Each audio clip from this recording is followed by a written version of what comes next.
நாம் தேவனுடைய வார்த்தையில வச்சிருக்கிற விசுவாசம், நம்பிக்கை,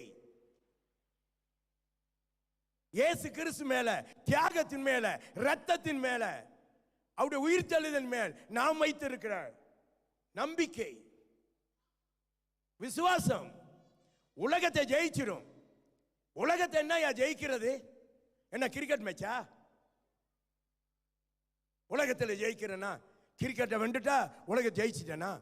ஏதோ மரத நோட்டை போட்டு குரோஸ் கண்ட்ரி ஓடிட்டேன், நான் ஜெயிச்சிட்டேன் அப்படின்னு ஒருத்தர் சொல்றாரு.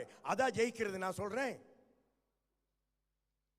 ஃபுட்பால் அடிச்சு எங்க டீம் வென்றுச்சு, அதான் ஜெயிக்கிறது நான் சொல்றேன். இல்ல, இந்த உலகத்தில் இருக்க வறுமையை ஜெயிக்கணும், இந்த உலகத்தில் இருக்கிற வியாதியை ஜெயிக்கணும், இந்த உலகத்தில் உனக்கு இயலாதுன்னு சொல்ற காரியத்தை ஜெயிக்கணும், இந்த உலகத்தில் இருக்க மனுஷனுடைய வார்த்தையை ஜெயிக்கணும், முடியாதுன்னு சொல்ற காரியத்தை ஜெயிக்கணும்.